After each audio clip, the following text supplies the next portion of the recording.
Good morning, guys. Welcome to another episode of the Isles Talk vlogcast here on YouTube. My name is Paul Kreischer. I'm your host once again for this very rainy Sunday morning. Um, Hopefully, none of you Islander fans are really tailgating just yet. It's going to get cold. It's going to get windy. So stay warm. Join me right now. Morning, guys. This is going to be a fun episode. This one's going to be a very controversial episode. If you have friends from around the NHL who are a part of this conversation, you may want to bring this up. You may not want to bring this up. I have been, as you guys know, for those of you who have been following me for quite some time, I normally don't do standings until game 16. I'm looking for like the first 20%. I'm looking for teams after their winning streaks or after their losing streaks for them to bounce back every once in a while, just to see, if there's a balance. But over the last couple of seasons, I took it upon myself to look at the teams after the first 10 games. And I don't know why. I just did it. It was one of those situations where over the years, since the start of the salary cap era, the full season, the 2013-14 season, there have been some really, really bad teams.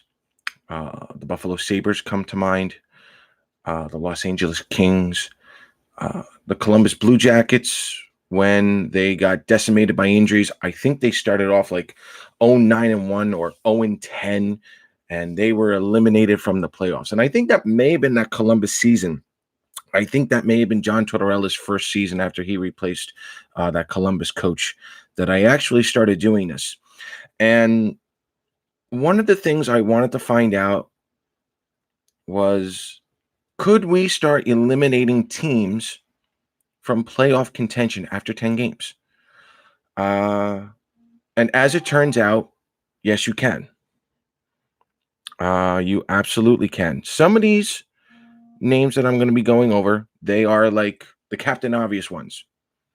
Some of these teams, they're going to be out. That's fine. I think we all predicted them.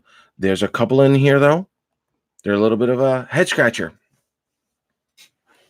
They're like, really? You're going to eliminate these teams after 10 games? Why? That's a good question. And the reason why is I always play the percentages. If you guys have been following me now for the last couple of years, even on IslesTalk.com, when I was just writing and not talking,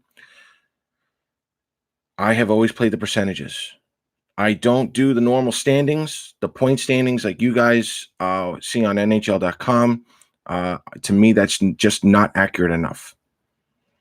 I do a prorated pace throughout the season, and that's another reason why I usually don't wait. It's usually why I wait until like game 16, 17 to do the standings, because then I get a better idea. So this show is going to talk about the teams that are going to be eliminated, or they are already eliminated from the playoff race as far as I am concerned. Now, here's the interesting stat again for those of you just joining us. Every team since the 2013-14 season, every NHL team that has recorded 8 points or less after their first 10 games of the regular season have not made it to the playoffs. That is a fact. You can go back to the salary cap, the first full season of the salary cap, 2013-14. So we're going back 5 years now. Every team who has recorded 8 points or less after playing in their first 10 games have not made the playoffs. I'm telling you now, owners don't want to hear that. Season ticket holders don't want to hear that. Players, coaches, no one wants to hear that. Upper management, general managers, they don't want to hear that at all. It's bad. It's not a good look. especially season ticket holders. But it's the way it works right now. So before we get into everything else, I'm going to do a quick Islanders recap, pretty much from the last week, and it's very short and sweet. The Islanders right now are 7-3 through their first 10 games, so they don't meet this criteria. Yeah, they've got 14 points in their first 10 games. They're good. It's their best start since the 2015-16 season when they went 6-2-2. So, and the Islanders are riding a 6-game winning streak, and they play tonight against the Philadelphia Flyers, who I'm going to get into later on. Because if you guys have been following me so far this early part of the season, that is a team I don't trust. I don't trust them at all. So we're going to dip into the Flyers and Islanders a little bit later on. As far as the team goes, I remembered the numbers. As of right now, the Islanders are on pace for 239 goals. Again, it's early. I normally don't do this until midseason, but a lot of people are getting all worried or whatnot. Or at least they were before the winning streak. They're on pace for 239 goals. Does this mean that they're going to get that 239 goals? No, not this early. What does it mean to me? It means that the team as a whole, offensively, are doing what I was hoping that they would be doing. My hope as a new standard for the Islanders, I'm hoping they reach 240 goals every year for like the next 10 years. That's me. So why is 240 goals important? Because over the franchise, shall we say lifetime, the Islanders are basically at 80% at making the playoffs. So 240 goals scored. Islanders make the playoffs roughly 80% of the time. The goaltending and defense, as of right now, they're on pace to give up 191 goals.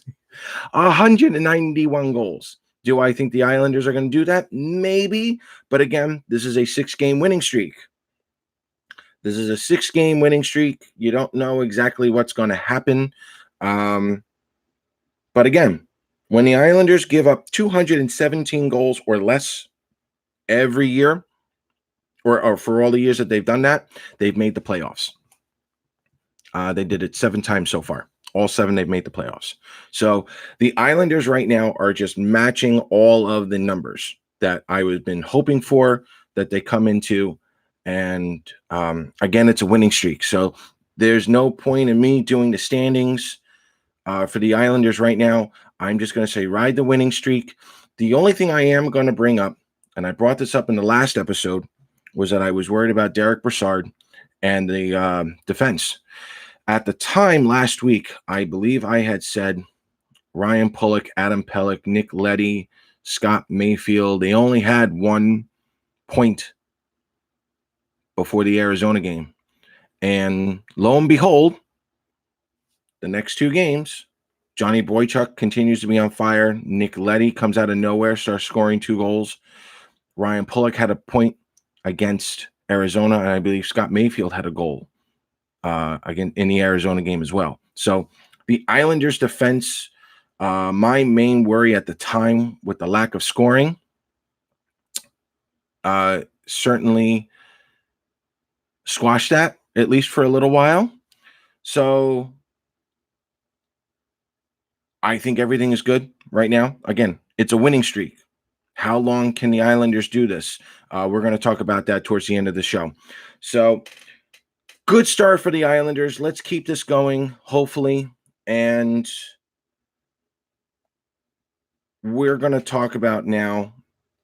It's not, we'll call this a conspiracy theory for a lot of people because a lot of people don't believe in this. But again, I'm ready to almost call it a fact.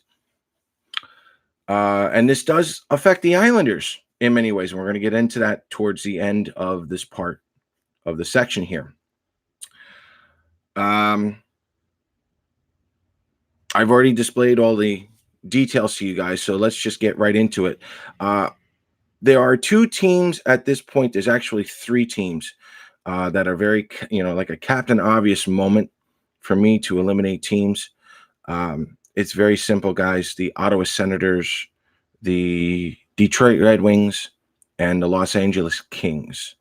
Uh, for those of you who have read my conference predictions, the Wings and the Senators were my two quote unquote lottery teams.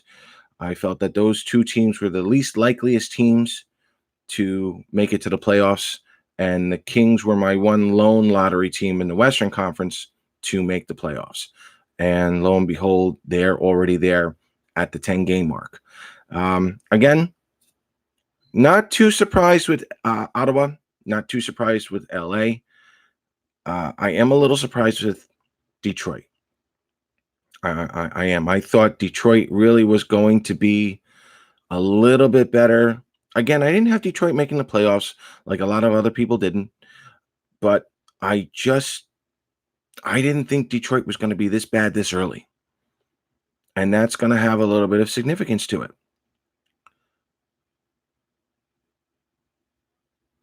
The second team I'm going to eliminate, and I'm actually going to stick to the Western Conference here. Chicago Blackhawks. Yep. Sorry, Chicago fans. I'm eliminating you. And the reason why I'm eliminating you is, you've got 2 wins in 9 games. It's not going to get you anywhere. As of right now, you guys are, as far as I'm concerned, you guys are last in the Central Division. They're on pace for 55 points. That's not going to get you anywhere. By the way, there are a total of 7 teams.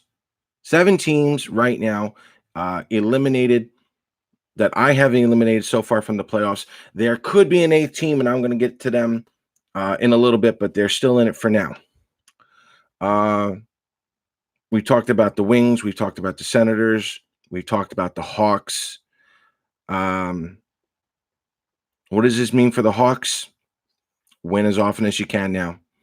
Some of you got, honestly, Stan Bowman. Is Stan Bowman's job?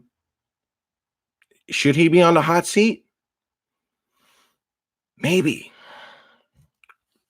Jeremy Colliton, I don't think deserves to be on the hot seat, but I think he might be. Is it time to start trading some of these star players, core players, buying out contracts? I don't know. I'll tell you right now, Chicago was not this bad first 10 games of the season last year. Granted, a lot of people didn't have a lot of high expectations for Chicago this year, and they could still end up with 90 to 95 points. Who knows? A good winning streak could do that for you, but 90 to 95 points, I don't think is going to get them into the playoffs this year. Anything can happen. So I'm taking the Hawks out. The Hawks are eliminated. The Los Angeles Kings. Funny thing about the Kings, again, a lot of people did not have the Kings making the playoffs again. But to the Kings' credit, their first 10 games last year, they ended up with 5 points. This year, they ended up with 8. They were close. And I was almost ready to keep them in, but I'm sticking to my rules here. I'm sticking to my system until someone, meaning some team, breaks that rule. So I got to take the Kings out again. What happens with Jonathan Quick? Does Tyler Toffoli get traded? I think the Kings should be playing if their younger players are ready. If their younger players are ready from the AHL and they've been properly developed, bring them up. Can you buy out Ilya Kovalchuk's final year of his contract? Can you do that? At some point. I don't think Rob Blake should lose his job just yet. Give the Kings a little more time, but this is definitely not going to be their year. Definitely not going to be their year. So For those of you just joining us, welcome to season 2, episode 3 of the Isles Talk vlogcast here on YouTube. I am eliminating teams who have only recorded 8 points or less after their first 10 games, because it's been statistically proven so far in the salary cap era that those particular teams do not make the playoffs. And so far on that list, I've gone over the Wings, I've gone over the Senators, I've gone over the Chicago Blackhawks, and I've went over the Los Angeles Kings. Now, the next team I'm going to eliminate, the Minnesota Wild. Talk about a retirement home. Minnesota Wild, if I'm not mistaken, they finished off their first 10 games with only 6 points. 6 points. They did worse than LA. And I had LA as a lottery team. I gave Minnesota way too much credit. The Minnesota Wild finished off with 6 points in their first 10 games. Calm yourself, Thomas. But no, I don't. The Minnesota Wild are out. They need an absolute... If they could find a way to implode that roster, get a bunch of young kids in there, they should do it, and soon. And unfortunately for them, you got to question whether or not Bruce Boudreau is going to be coach for this entire season. I just don't think it's going to happen, but we'll see. Star Wars Episode 9, everyone, coming out soon. For those of you who know me, you should have seen that coming. I mean, a complete culture change, complete shift. I don't think you'll be able to trade Zach Parise or Suter. I don't think it's going to be able to. What's up, guys? Yeah, Arizona. I'm not Arizona. I'm sorry. Minnesota's just an absolute mess. I just, I kind of feel for Minnesota fans. You guys were going for, the conference championships, the Stanley Cups, and it just never materialized. Coming up in this draft as well for Montreal in 2020, this is supposed to be a really good, deep draft. I'm talking 2015 level here, guys. This is a really good, talented, and deep team. If I'm the Minnesota Wild, some way, somehow, I try to clean house. I try to clean house and get as many picks as possible. That's what I would do. The Kings, I don't think they need to clean house. I just think they need to get rid of some of those older contracts. That's just my thought. So, moving over to the Eastern Conference again, I mentioned the Wings. I think the Wings and the Minnesota Wild are kind of like in the same spot. I think the Detroit Red Wings have a few good offensive defensemen. They got a couple of good veterans. I think the Wings should be in massive trade mode as well. Do the Wings trade any of their star players for more depth or more talent overall? Maybe. I don't know. And I'm going to put the Ottawa Senators in that too. I am. I'm going to put the Ottawa Senators in that same spot as the Wings. If I'm not mistaken here, after their first 10 games, the Wings had 6 points and the Senators had 5.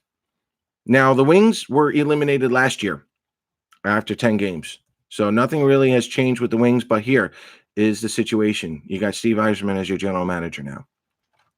I think if Steve Yzerman can clean house like Minnesota, not necessarily like the Senators did last year, they cleaned house.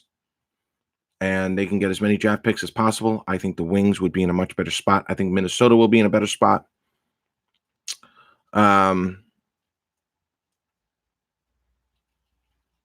It's time. It's time for the Wings to change it up a little bit. Um, Grab some more draft picks and go from there. So we've already covered the Senators. We've covered the Wings. We've covered the Chicago Blackhawks, who I don't think are going to make the playoffs here, ladies and gentlemen.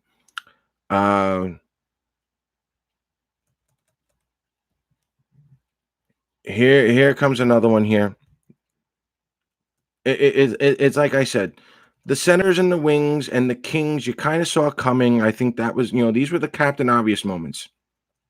The Hawks, I really didn't see this coming for that moment.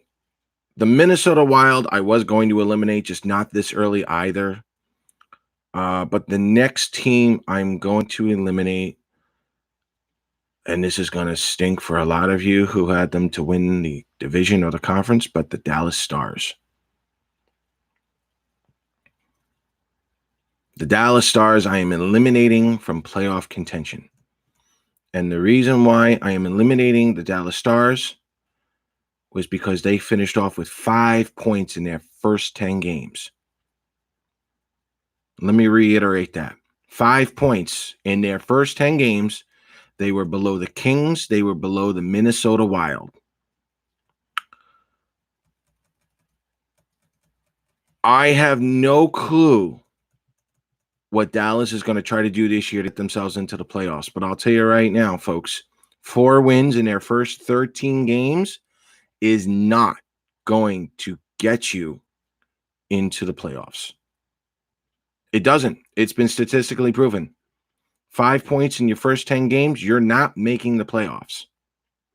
However, to the Stars' credit, if there is a team out of the 17 list right now that could prove us all wrong, it would be the Dallas Stars. I think they're the only ones at this point. But here's the issue I have with the Stars. The Edmonton Oilers. The Edmonton Oilers came out of nowhere on such a torrid pace right now. The Canucks look solid. The Arizona Coyotes, they look solid. I think the Flames are going to get into their groove at some point. I think they're going to make a bigger push. And God help everyone in that Western Conference if the Winnipeg Jets, some way, somehow, find a defensive system, which includes getting the right defensive players for the system. They could go on a mid to late season tear. And I think that's really going to stump the Stars. I don't see the Blues dropping yet. I don't see the Preds. I don't think a lot of people saw the Avs really going 8-2-1. They're in their first 11. It's a great start. There are quite a few people who had the Avs winning first place in the division, and rightfully so. That was a good call. But for them to be on a torrid pace like this as well, I don't think so.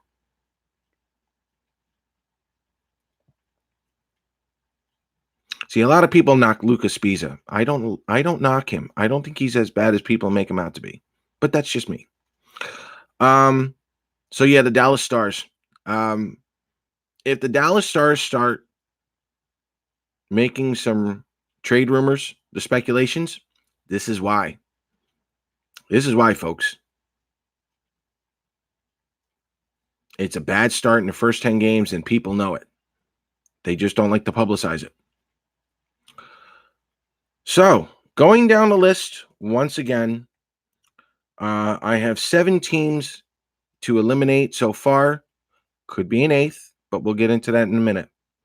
The Detroit Red Wings, the Ottawa Senators,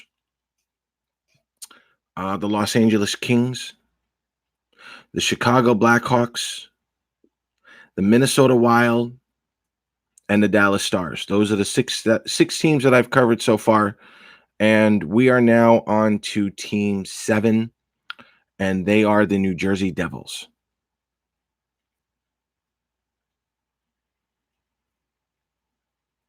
The whole lose for Hughes things kind of changed into losing with Hughes.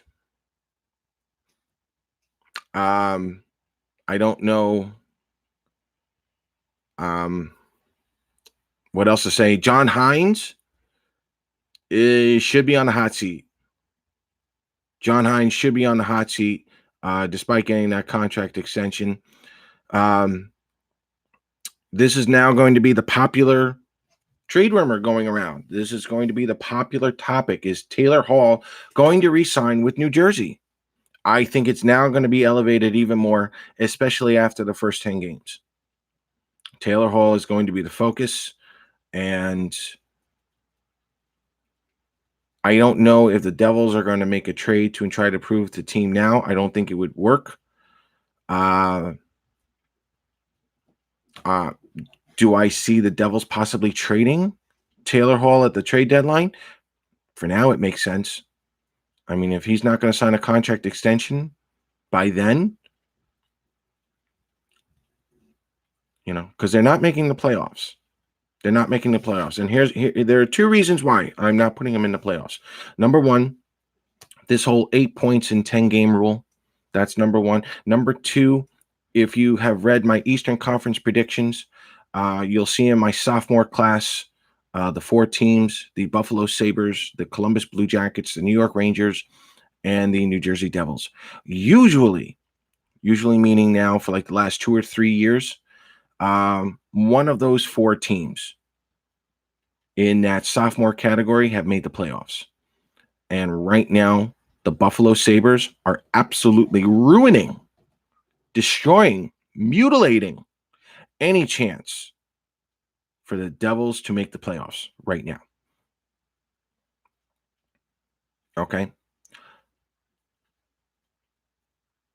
We'll get into the Sabres just a little bit and a little bit further. But I'm also eliminating right now the New Jersey Devils out of playoff contention. For me, as an Islander fan, and for some of my Islander fans on here, it may be a little easier to get tickets towards the end of the season. So it'll be a nice time to go over to the Prudential Center. So there is another team, though, however, Islander fans, that I cannot eliminate yet, but we might be able to. And this is where the fun begins. And let me do this again before the San Jose Sharks racked up 9 points in 10 games. I don't know where to put the Sharks right now, because a couple of years ago, the Washington Capitals finished off with 9 points in their first 10 games, and they went on to win the Stanley Cup. Okay? The Sharks did the same thing. 9 points in 10 games. I think they were the only ones this year to do it. Let me double check my work. Yes, the Sharks did it last year. And let me see about the Eastern Conference. Anybody rack up 9? Nobody. So keep an eye on the San Jose Sharks, guys. They'll either miss the playoffs, or they could make a Stanley Cup run. That's just a fun thought out there. There's nothing proven. You get 9 points, you win the the Stanley Cup, but it's usually a fun statistic. The next team that I can't eliminate yet, but I'm on the verge of, the New York Rangers. Yep, the New York Rangers. They have 7 points in 8 games. They need to win. They need to rack up 2 points in 2 games. They have to do it. Here's the issue that the Ranger fans have. They are playing the Boston Bruins tonight, and then they have the Tampa Bay Lightning a couple of days from now.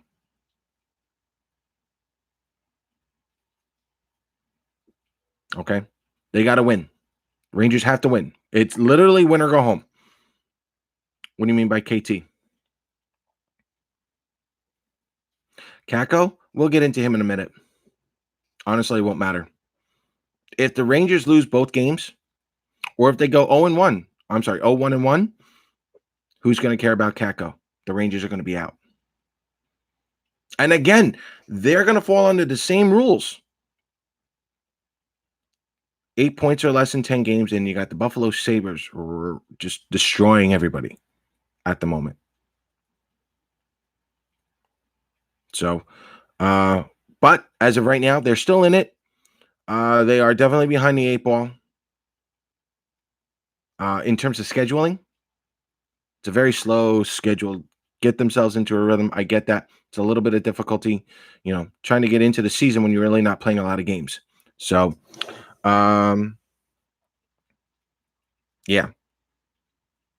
If the Rangers win tonight against Boston, they're in it for a little while longer, and then we'll talk about Kako. Does he fit Quinn's system? Does Quinn fit the Rangers now at this point? I said this in my I said this in my preview, the Eastern Conference preview.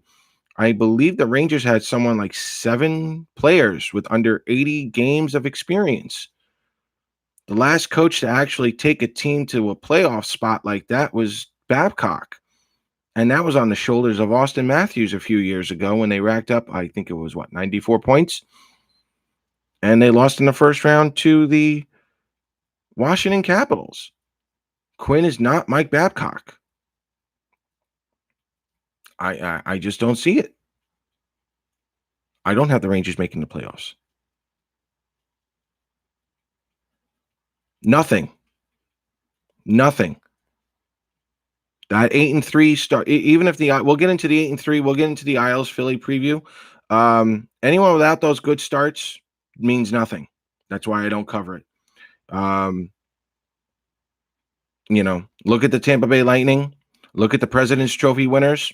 You're not doing much. Good starts mean you're still in the playoff race. That's all it means. For me, it's the amount of losses. If you've lost quite a bit, that means you can't catch up. Okay? A la Devils, a la Senators, a la Wings. So, guys, those are the 7 teams that I've eliminated so far. The Rangers could be another team that we as a group could eliminate. Wouldn't that be funny? Every other team right now, they're good. And I usually don't start eliminating other teams from percentage standpoint until about game 31. But you got to be really, really bad. Actually, I need to rephrase that. By game 31 in the Eastern Conference, and then definitely by game 41 in both conferences. When Seattle moves over to the Western Conference, I will then be able to move those games to game 31, and we can poke some fun. Again, when we're up to game 31, those are Captain Obvious moments. Those are some of the really bad teams that just never got off to a good start.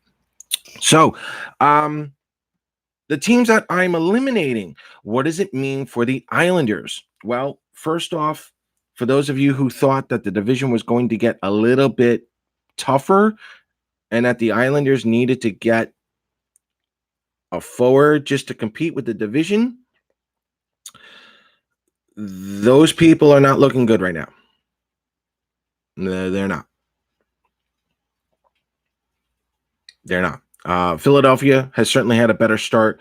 Carolina has had a better start. The Capitals even had a better start. And the Islanders all have better starts. Pittsburgh is surviving. And I say that lovingly. Pittsburgh is surviving, and Columbus is not having a good start, but that was kind of expected. But Columbus is holding their own, which is what they should be doing. I'm going to go right now. It is a 4-team race in this division. It's the Caps, it's the Isles, it's Carolina, it's the Flyers. And I'm going to keep the Pittsburgh Penguins around for a little while longer. I'll give them the credit. I don't know if they'll be able to do it, though. Are the Sabres for real? That's the question that's bothering me right now. Are the Sabres for real? We're not sure yet, which is why I don't really do standings until games 16 through 20. I need to see if the Sabres are for real, because if the Sabres are for real, Tampa continues to pick up their game like I think they will. The Panthers are doing what they're doing. If the Habs can stay healthy, there's a good chance, guys, that, the Atlantic Division could have 5 playoff teams this year, and the Metro only have 3. So I think it's imperative for the Islanders to continue to do what they're doing, try to win somewhere in the top 3 and go from there.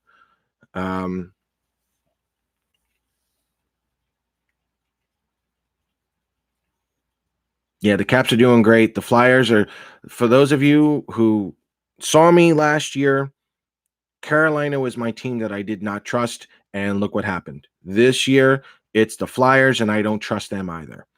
But the Atlantic Division right now, that's a big shift. That's a big shift. And we're, obviously it's still early in the season.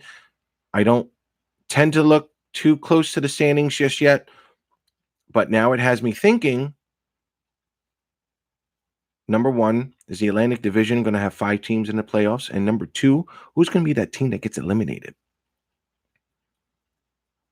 Okay. Habs fans, I don't know if we had them in the playoffs. They're definitely a bubble team. And if they stay healthy and they get on a nice little hot streak, they could. It's still early. You can do that. The Leafs are in trouble. Just a little bit. The Leafs are in a little bit of trouble here, at least early on. But again, I go back to my Eastern Conference predictions. Can a team with an average, when they have 3 players averaging $11 million each on a $95 million budget, make the playoffs? It's never happened before. Okay. When you have your top 2 players averaging close to $10 million a year, they haven't made the playoffs. Now the Oilers, they could change that. Can the Leafs change that this year? That's a possibility. Okay. I mentioned the Flyers. I don't trust them. We'll get into that towards the end of the show here. The Pens are already making moves, and I'm pretty sure the Pens are looking at the standings, but I don't trust the Pens either. They are surviving. I think they're going to make moves throughout the season, and I'm pretty sure this is going to be it for the Penguins. This is going to be their last stand. After that, I wouldn't be shocked that they were trading away a few players for such a deep draft coming in Montreal in 2020.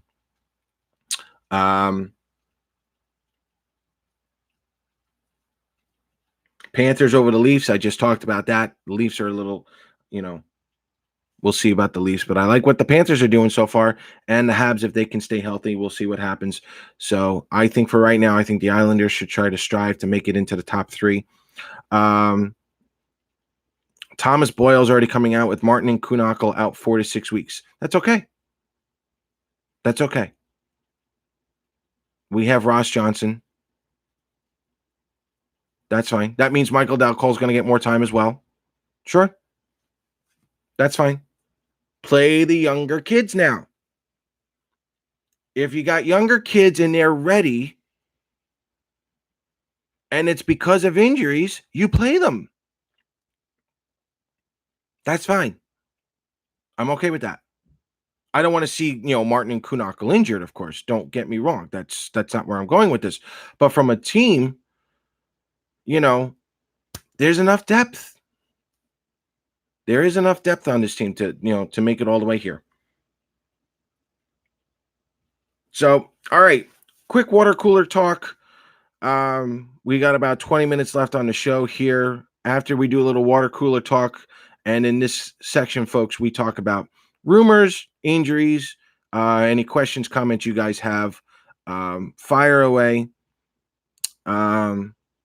Like we just said, Matt Martin, Tommy Kuhnhackl, they're injured 4 to 6 weeks. I would expect, Ross Johnson in there now, Michael Dal Cole getting more time. Anybody else that they want to bring up? Yeah, Beaudreau is coming up. Boudreau, excuse me. Yeah, I'll get the name right. Yeah, I mean, the kids get a shot now. So, any questions, comments, concerns? Any questions on the 6, 7 teams that I've eliminated out of the playoffs? Okay. Again, what does it mean for the Islanders? It means there's a lot of teams are now open for business. Could there be more options for the Islanders? There could be. There could be, especially out of Dallas. Why not? The Wings, I wouldn't mind doing business with Yzerman. That's fine. They got a couple of nice young kids or in their prime that don't want to be there. That's fine. Wings, Stars, even the Kings. I don't mind Tyler Toffoli. That's fine. I'm not saying the Islanders are going to, but um, why not pluck someone off from the Hawks? Why not?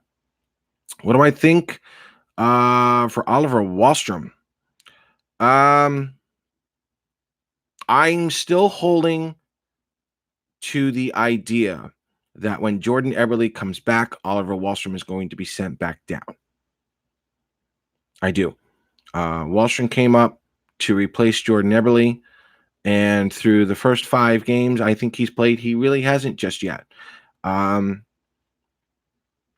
think he's still struggling with the NHL, which is okay. He has shown some flashes, absolutely, not denying that. He did have a good, preseason, not denying that.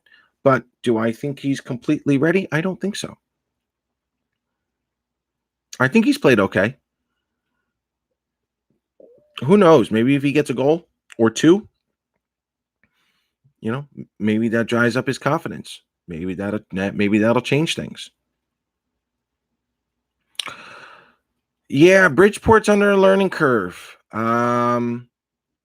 There's a lot of veteran defensemen on that team that I'm a little surprised in the veteran goaltending. To be honest with you, I'm a little surprised with all that. I know there's a lot of young forwards on that team that I don't know if they're buying into the system or if they're not working on their two-way game well enough yet. I know there's quite a few players are still shaking off a little bit of rust, but yeah, that ship's got to right itself and pretty quick. So quite the learning experience. I'm not going to go into firing, Brett Thompson just yet. You got to give him a little more time to see what he can do. See if he can actually bring this team back. But yeah, that's a tough call right now for Bridgeport. I do plan on going to quite a few games, even so, because I'm liking. I still like the talent that's on that team, and I think it's eventually going to grab it. They're eventually going to come together. What's the what was that last part there? What's TJO? So, yeah, Brian Boyle signing. Good signing for Florida. Again, that's just another good depth move. I mean, he fits Florida system too. He does. He fits that Florida system. I think that really is going to be a pain right now for the Maple Leafs. The Maple Leafs, from a percentage standpoint, they're on the outside looking in. And again, are the Leafs going to blame Mike Babcock for this? The fans are. I think that would be unfair. For me, this is all on Kyle Dubas. Now, again, I could be wrong with the Oilers. They could be the first team to average 10 mil with their 2 top players and make it to the playoffs. That's still possible. We'll see what happens. The Leafs right now in that division, I don't know. But Brian Boyle going to Florida, that helps the Panthers. I think possibly in the long run, they could overtake the Sabres at some point, but we'll see. Any Hosang updates? You know what? I'll say this now. Had he reported to camp, I think he's playing in those 5 or 6 games right now that Wahlstrom's playing in. I think that was an ultimate shot in the foot right there. Had Hosang reported to camp, I think he would have been called up, and he just might have been playing for the Islanders this year instead of Wahlstrom. I do. As far as any updates, still with the Islanders. I don't think Lou's going to trade him just to get rid of him. I don't think so.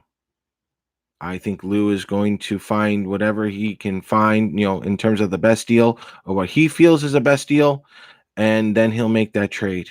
Right now, there are a lot of teams on the West Coast doing really well who I thought maybe Hosang could be traded to, but I'll tell you right now, Minnesota could probably use someone like Hosang. LA could probably use someone like Hosang.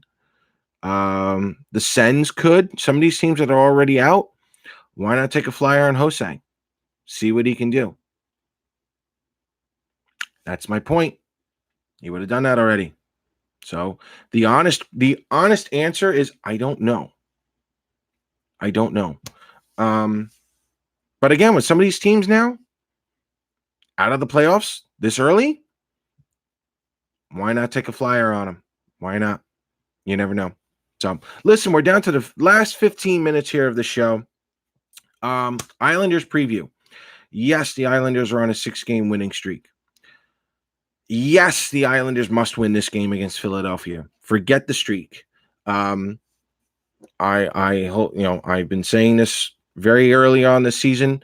I don't trust the Flyers. I didn't trust the Flyers when they hired Alain Vigneault. I think you're going to see more consistency out of the Flyers this year, which is not good for the Islanders. And as of right now, if you play the point percentages, they are in 4th place in the division, and they're on pace for 100 points, which means they're doing a lot better than what they were last year. The other reason why I think the Islanders need to win this game is that they don't play until I think it's Friday, guys. Thursday or Friday.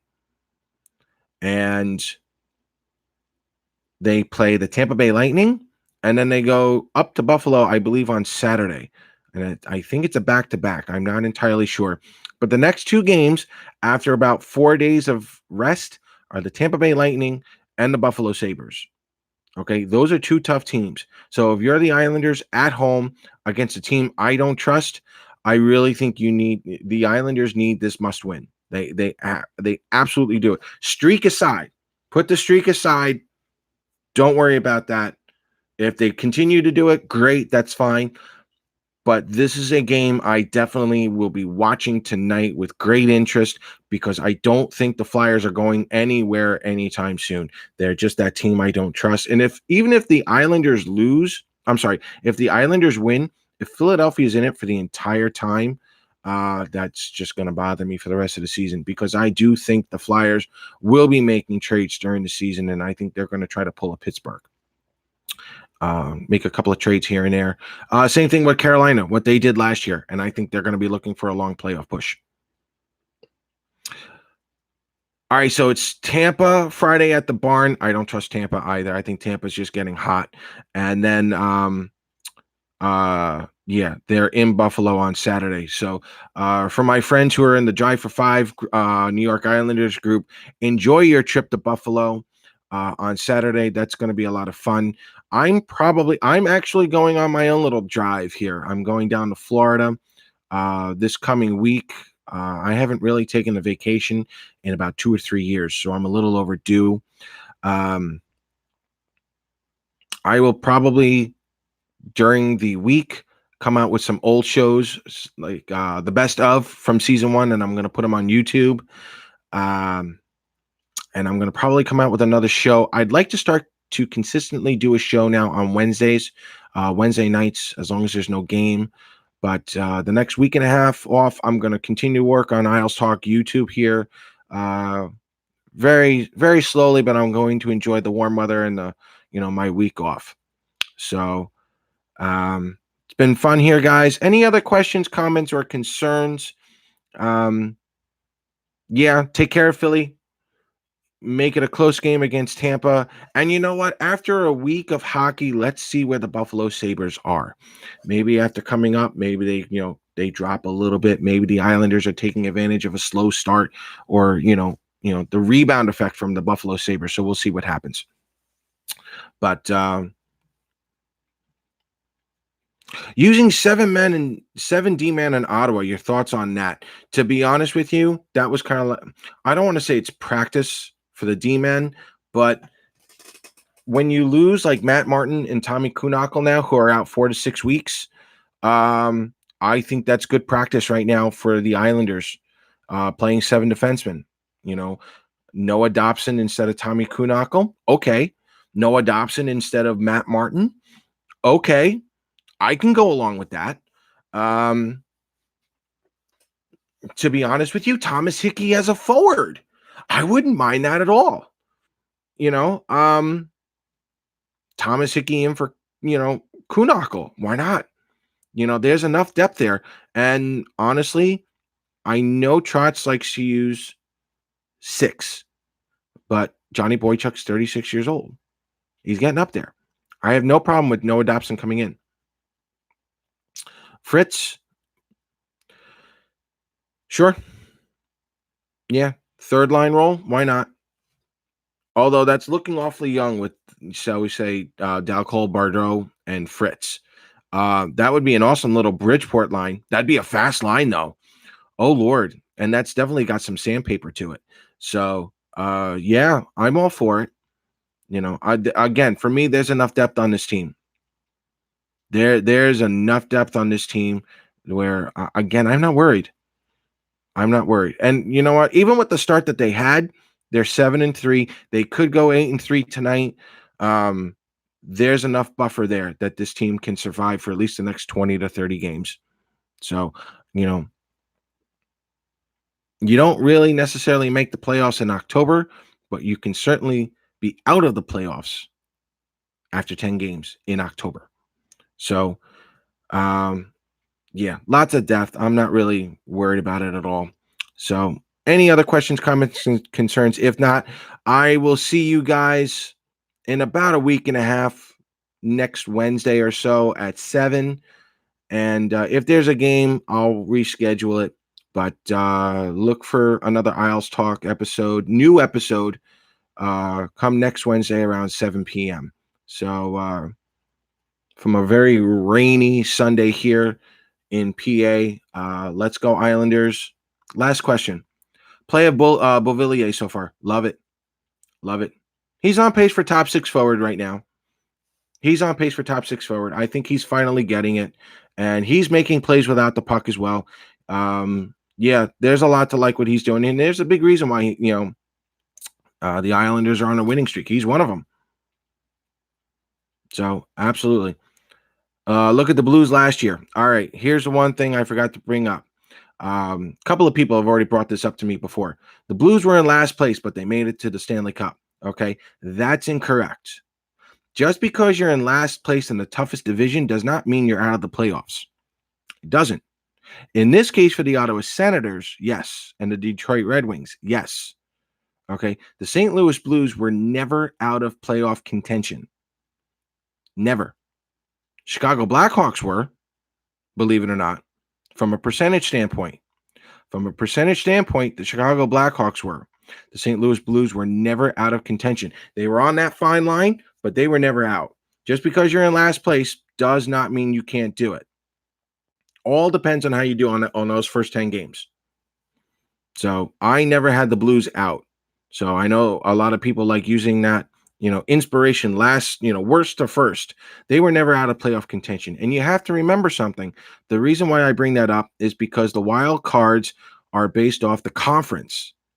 Okay, yes, in the first 3 positions of the division, yes, that's how you get in. But from a wild card standpoint, the format is through the conference. So the Blue Jackets were never out of the wild card contention, even though they were in last place in the division. That just wasn't happening. So yeah, that's how I debunked the Blues there. The Blues were never out to begin with. People don't realize that. However, the Wings, Senators, Devils, Hawks, Stars, Wild, and Kings, they are out. And keep an eye on the Rangers now because they are the last team. If they lose both games or they don't get 2 points over the next 2 games, we're going to add them to that list. So once again, ladies and gentlemen, thanks for coming on. And we'll see you probably next Wednesday around 7 p.m. And let's go Islanders. Enjoy the rest of your weekend. Take care, guys.